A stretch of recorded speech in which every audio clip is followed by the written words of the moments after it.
Imagine this just for a second. A plan so audacious, maybe so ethically questionable, that it actually proposed staging acts of terrorism, but not against an enemy, against American citizens, all just to justify starting a war. Yeah, it really does sound like something ripped straight from, the most paranoid corners of a spy novel, doesn't it? Exactly.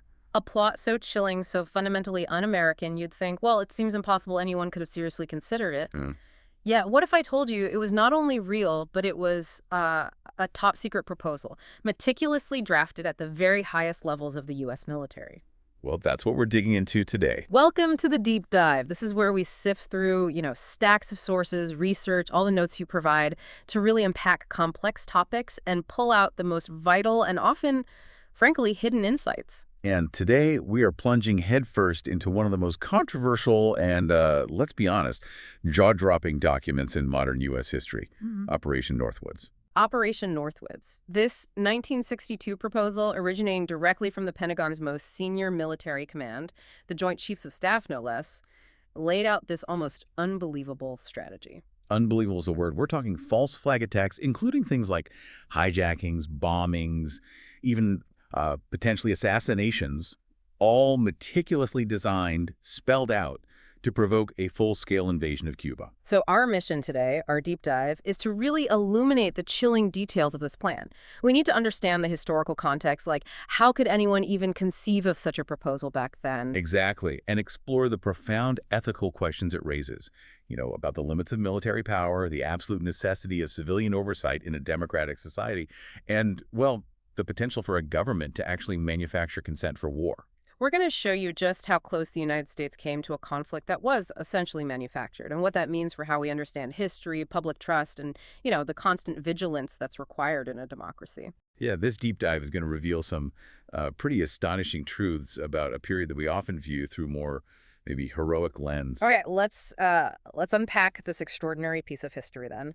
To really get the gravity of Operation Northwoods, you have to transport yourself back to the early 1960s. Right, and this wasn't just any time. This was the absolute peak, the zenith of the Cold War. The stakes between the U.S. and the Soviet Union were, unfathomably high. It felt like this global chess match where literally every move could potentially trigger nuclear annihilation. Absolutely.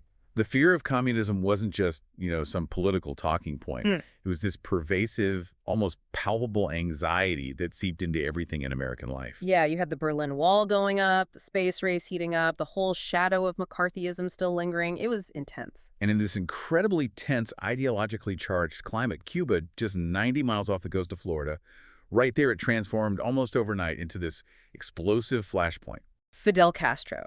He swept into power in 1959, kicked out the U.S.-backed Batista regime, and what happened next just sent these profound shockwaves through Washington. It completely altered the geopolitical landscape in the Western Hemisphere. It really did. Castro started allowing known communists, people like his brother Raul and Che Guevara, into his new government. He openly embraced a Marxist-Leninist ideology. And the situation just escalated so rapidly, didn't it? Well, incredibly fast. It wasn't just letting communists into the government. He launched this sweeping program of nationalizing American businesses, American properties, seizing assets U.S. corporations had held for decades. Billions of dollars worth, yeah.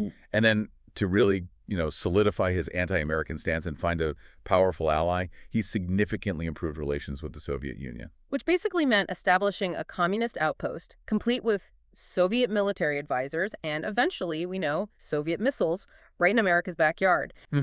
And for the U.S. military and intelligence agencies, this was seen as nothing less than a direct existential threat.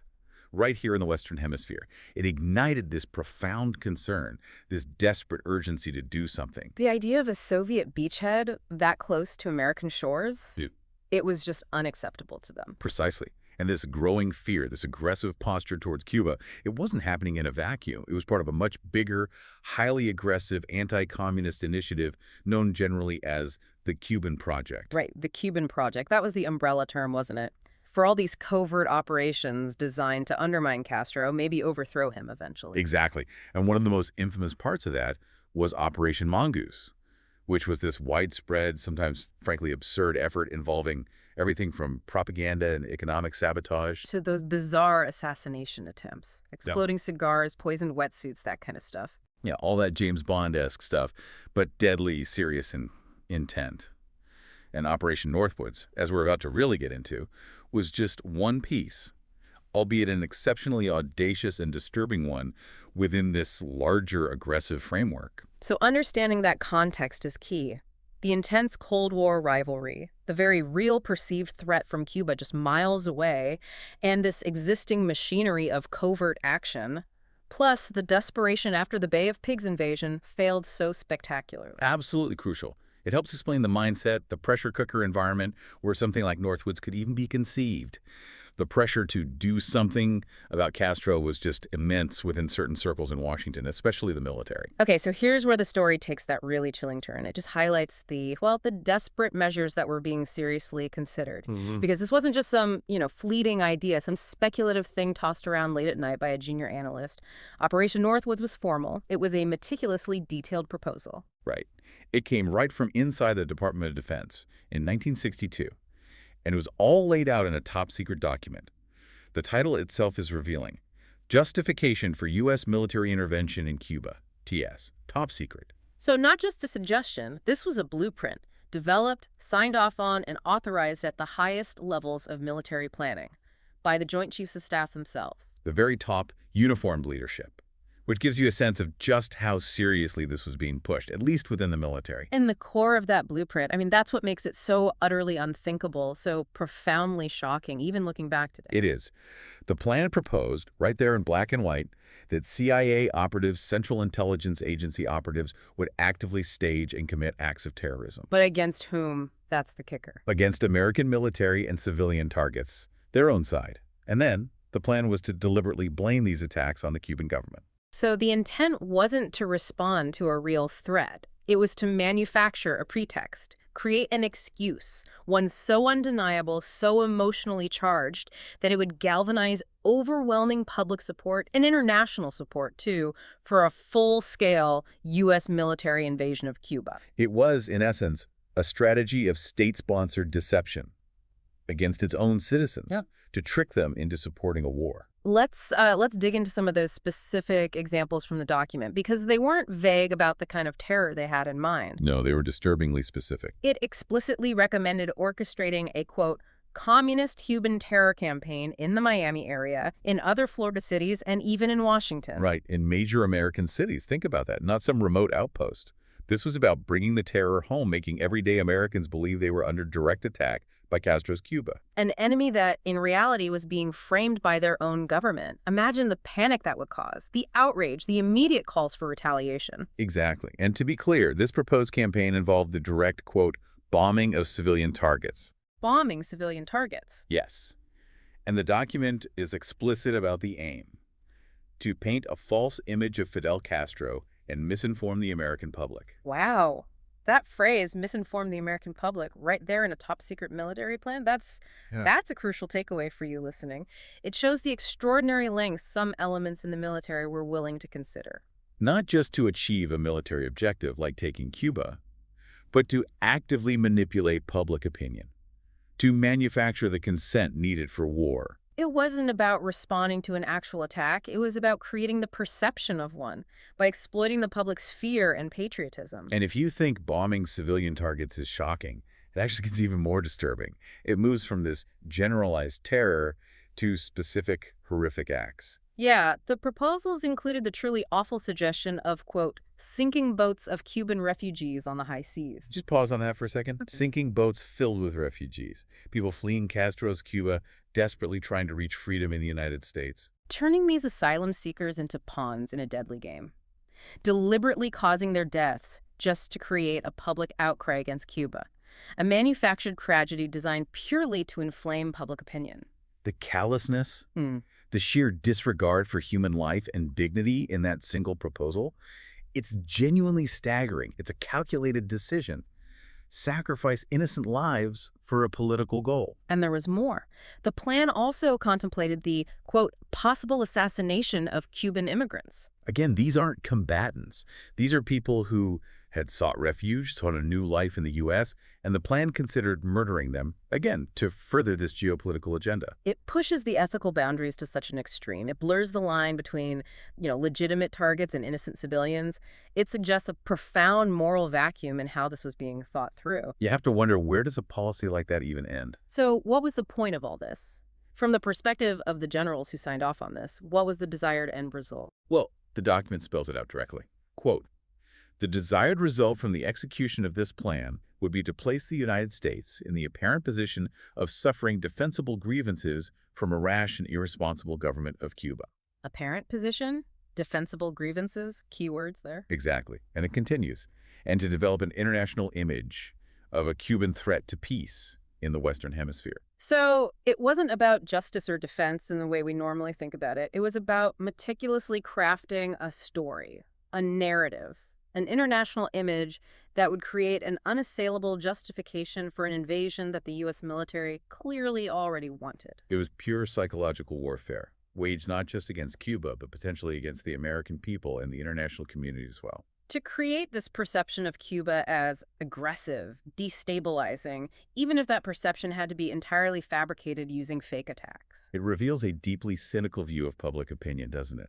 The idea that national outrage, international condemnation, could just be engineered, like turning a dial to achieve military goals. The concept of defensible grievances wasn't about actual harm suffered. It was about presenting a plausible casus belli, a justification for war to the world, even if it was built on lies. The chilling reminder, really, that in the shadows of power, some people might be willing to prioritize what they see as national interest above even the most fundamental principles of truth and morality. Okay, so targeting civilians, refugees, immigrants. That's already horrifying. But the plan didn't stop there, did it? No, it also detailed escalating provocations that directly targeted U.S. military assets and even aimed to deliberately draw in allies through deception. We're talking about a level of deceptive planning here that is just, well, it's hard to fully wrap your head around. A comprehensive strategy to create an undeniable pretext for war using any means necessary. It truly is comprehensive in its deceit. One of the proposals involved aircraft incidents. Specifically, the remote control of civilian aircraft, which would be secretly repainted as U.S. Air Force planes. Wow, remote control of a civilian airliner, repainted to look military. Yes. The level of detailed deception is remarkable. Imagine a commercial flight full of unsuspecting passengers, taken over remotely, painted like a military jet, and then used in some kind of staged incident, maybe appearing to be shot down by Cuban forces. The technological aspect combined with the moral depravity of using civilians that way, it's jarring. And it gets even more direct, hitting closer to military-on-military confrontation. They also propose a, quote, fabricated shoot-down of a U.S. Air Force fighter aircraft off the coast of Cuba. Okay, so that creates a direct, undeniable military-on-military pretext. Immediate calls for retaliation would follow that. Absolutely. And beyond aircraft, the plan also included the outright proposal to, quote, blow up a U.S. ship. Blow up a U.S. ship? That immediately makes you think of history, doesn't it? It does. It resonates very strongly with historical incidents, most famously the sinking of the USS Maine in Havana Harbor back in 1898. Which was used as the catalyst, the rallying cry, "Remember the Maine," for the Spanish-American War. Exactly. The architects of Northwoods clearly understood the immense power of such a visible, emotionally charged event to rally public support for war.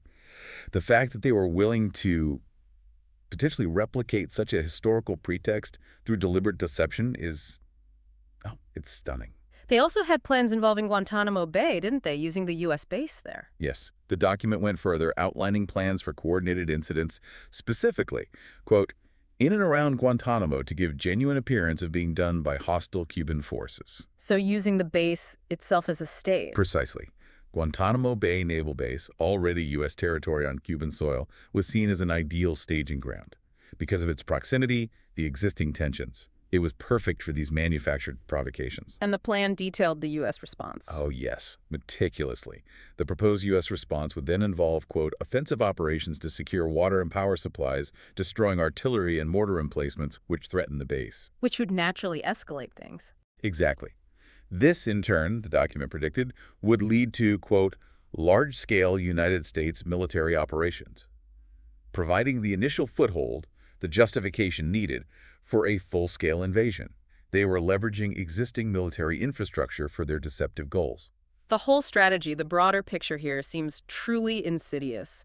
It involved, quote, harassment plus deceptive actions to convince the Cubans of imminent invasion. Right. The goal wasn't just to make the U.S. look like a victim.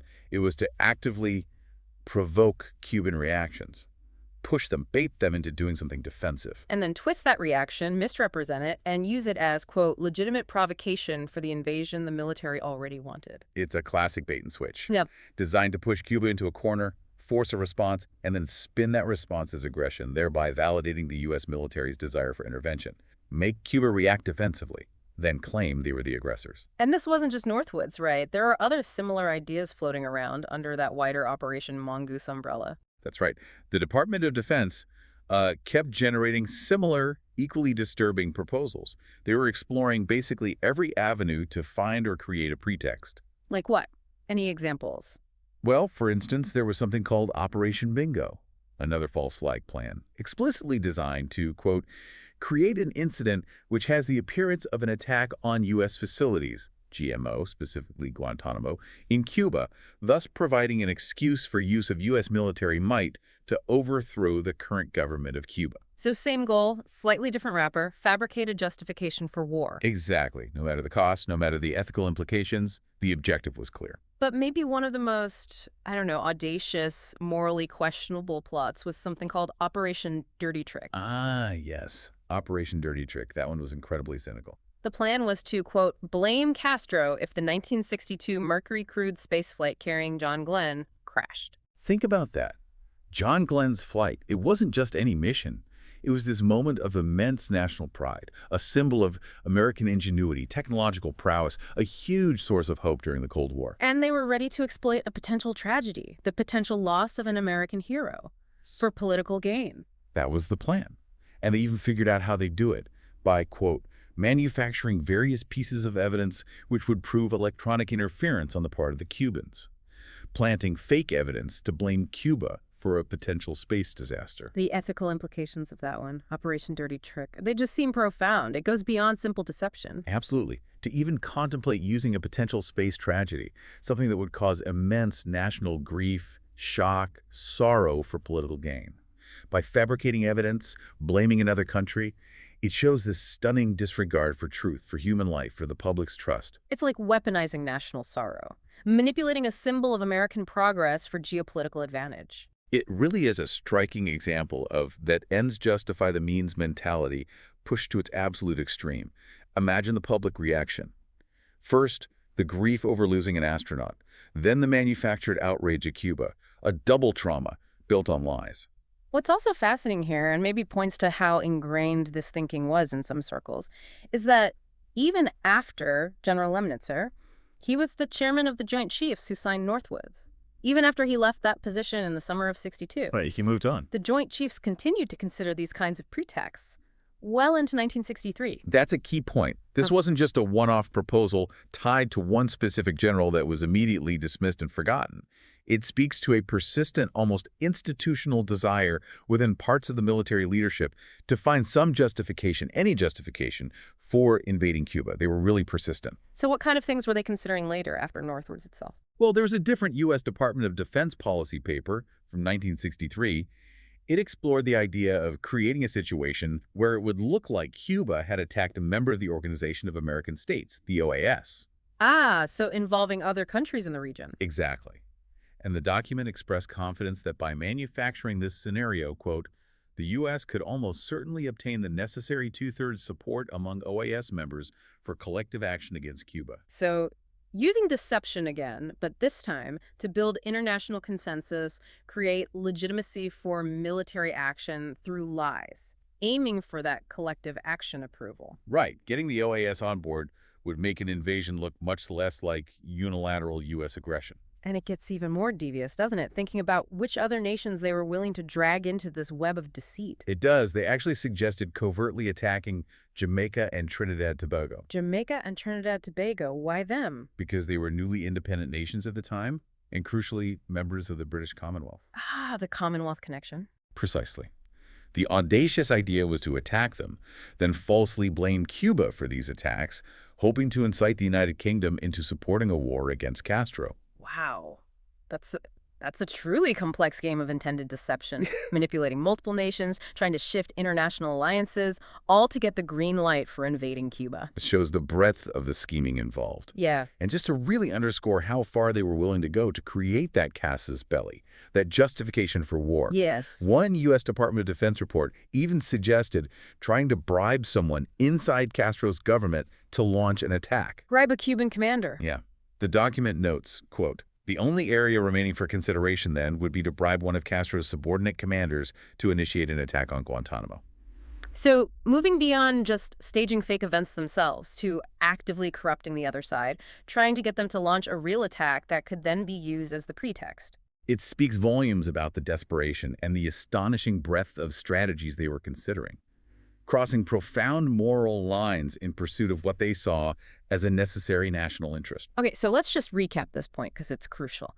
Operation Northwoods wasn't some rogue idea. It wasn't hypothetical brainstorming by mid-level officers. Absolutely not. This was a formal document. It was, quote, drafted by the Joint Chiefs of Staff. That's the highest uniformed military body in the United States, representing all branches: Army, Navy, Air Force, Marines. The very top. And it was explicitly, quote, signed by Chairman Lyman Lemnitzer, the head guy, and then formally, quote, sent to the Secretary of Defense, Robert McNamara. And the source material is clear. It was, quote, authorized by the Joint Chiefs of Staff. Authorized, that's the word. This wasn't some fringe fantasy. It had significant formal internal military backing right at the pinnacle of the U.S. defense establishment. The gravity of that endorsement just cannot be overstated. Which leads us to the absolute pivotal moment, the defining twist in this story. Yes, the ultimate rejection. The proposals were rejected by President John F. Kennedy. Full stop. That's the critical juncture. The moment where civilian oversight decisively stepped in and prevented what could have been a catastrophic, morally reprehensible path for the United States. There's a memo, isn't there, from General Lansdale, March 16th, 1962.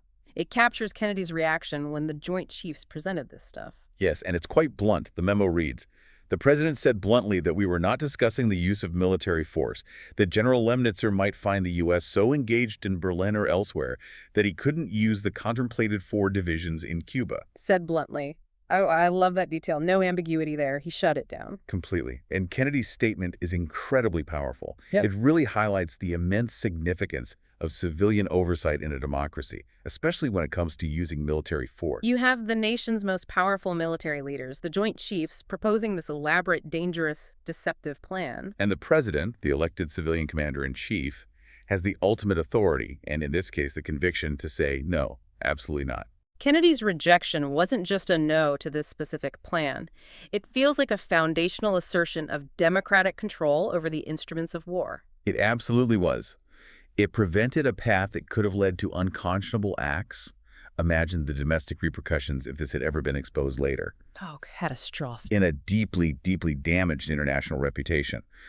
This decision really underscores that delicate but crucial balance of power between the military and the elected civilian leadership in our system. It stopped a military strategy that was politically and ethically just untenable. But that rejection, that firm no from Kennedy, it had consequences, didn't it, for his relationship with the military leadership? It did. He subsequently removed Lemnitzer as chairman of the Joint Chiefs of Staff in September 1962.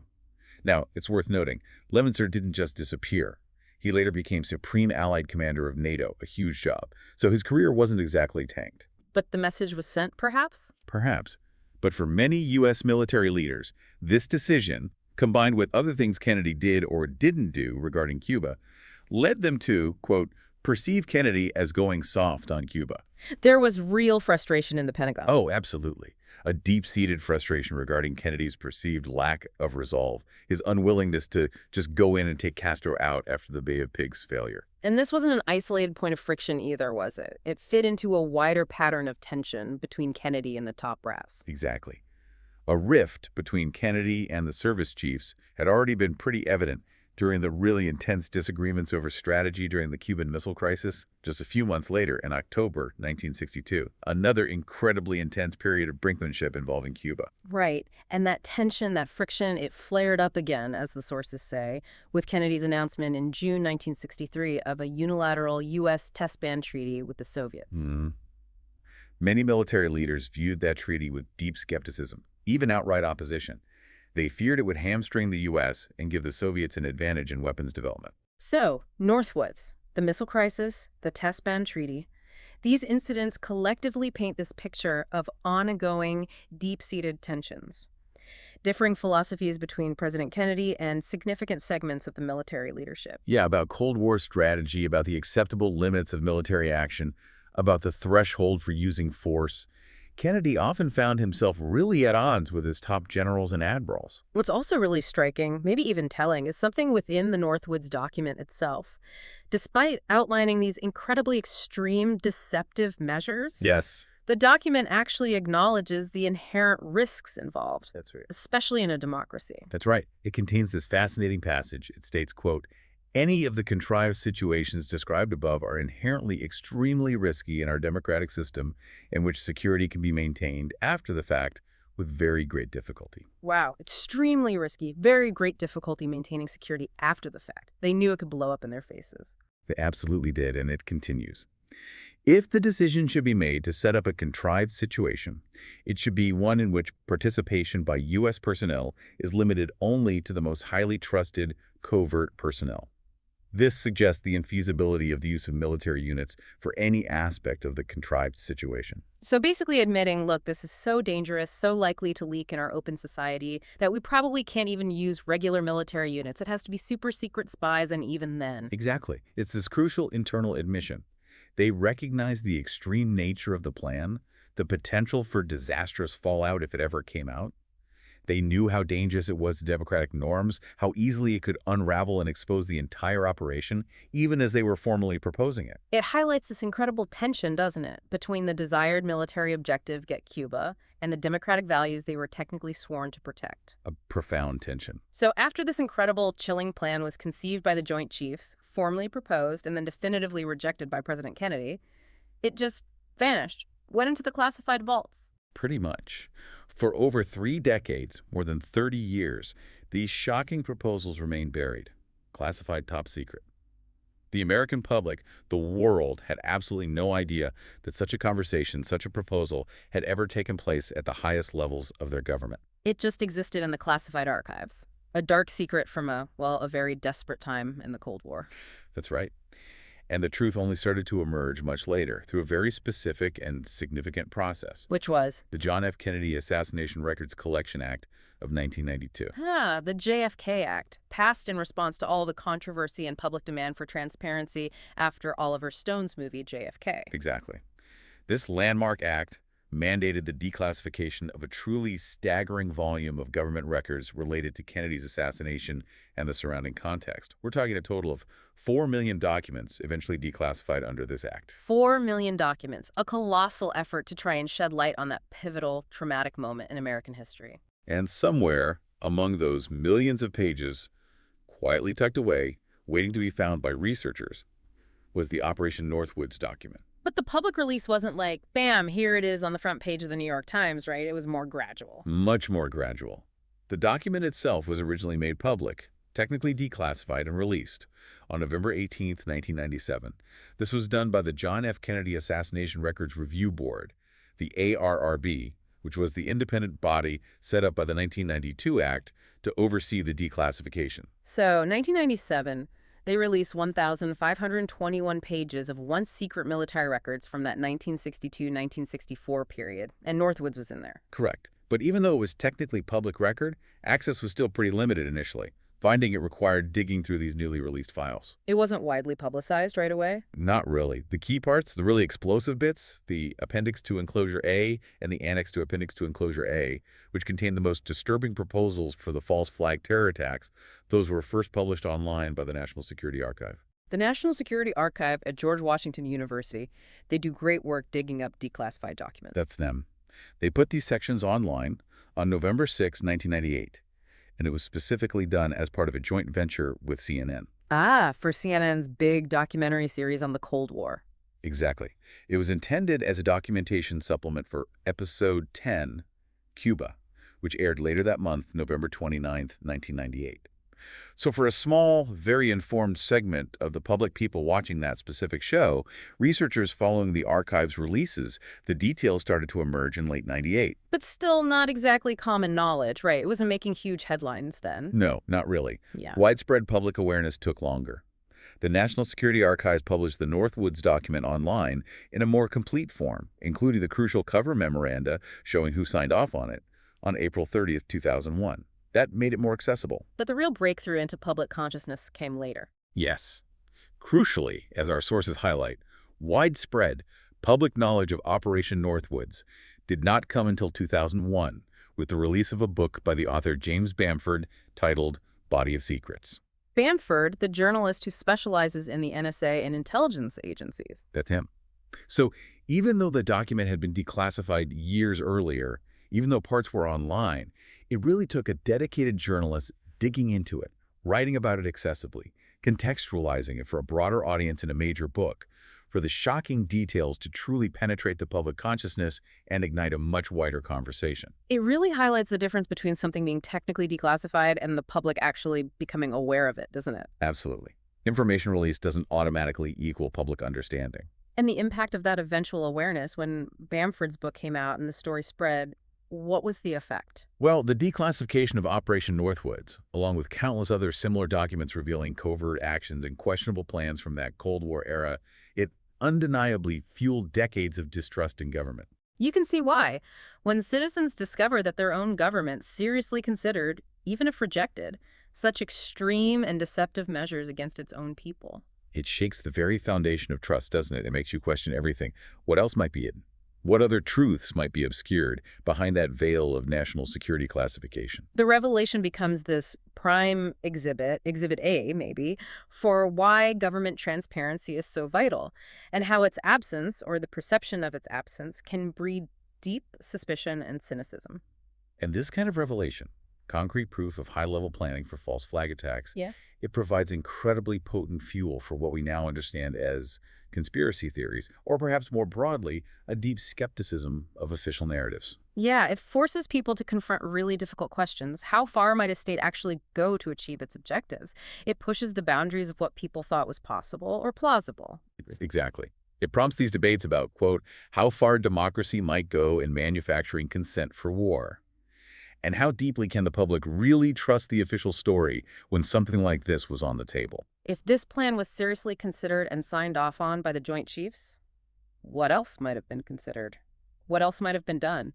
It fuels that critical, sometimes maybe overly cynical, but understandable examination of official accounts, Right. a deeper look at the mechanisms of power and control. And the repercussions weren't just domestic within the U.S. No. How so? Well, on August 3, 2001, just months after Bamford's book hit the shelves, the National Assembly of People's Power of Cuba, that's Cuba's main legislative body, they officially issued a statement, and it specifically condemned Operation Northwoods and Operation Mongoose. So Cuba reacted formally once it became widely known. Yes, it demonstrated the immediate international repercussions of these revelations. For Cuba, it solidified their long-standing claims about U.S. aggression and covert interference. It provided concrete, documented evidence for their narrative of being a constant target of U.S. plots and machinations. This whole deep dive looking at Northwoods, it really forces us to grapple with some critical questions that are still relevant today, aren't they? Absolutely. It's not just a historical curiosity. Like, what does Operation Northwoods tell us about transparency and accountability within government, especially when it involves military power and national security? And how robust are the checks and balances that are supposed to prevent plans like this from moving beyond the conception stage?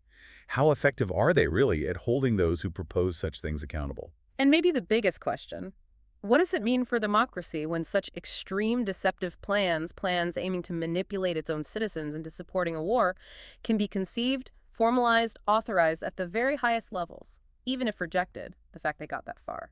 Without immediate public knowledge or debate, it forces us as citizens to constantly ask, how do we ensure that our institutions remain true to the democratic principles they're supposed to uphold? How do we maintain that vigilance? Operation Northwoods really does serve as this stark reminder, doesn't it, that the line between defending a nation and manipulating its people can be perilously thin. Perilously thin. And maybe that the greatest threats to a democracy can sometimes emerge from within its own structures of power. It leaves us with this really profound question, one for you to think about. Mhm. How do we ensure such a line is never actually crossed again?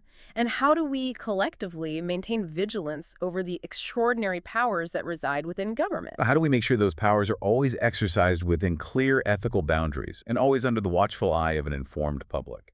It's an ongoing challenge. Indeed, it is. And it really underscores why it's so important to dig into the source material yourself, like we try to do here, to understand the complexities, the hidden facets of history, the uncomfortable truths sometimes. The deep dive aims to bring these critical, often hidden nuggets of knowledge to light, hopefully helping you navigate a complex world with a bit more insight, maybe a more critical lens. We hope this deep dive into Operation Northwoods has provided you with some vital insights, maybe a new perspective to view not just this specific historical event, but those broader dynamics of power, secrecy, and public trust. Keep asking questions, keep digging, and keep doing your own deep dives into the topics that matter to you.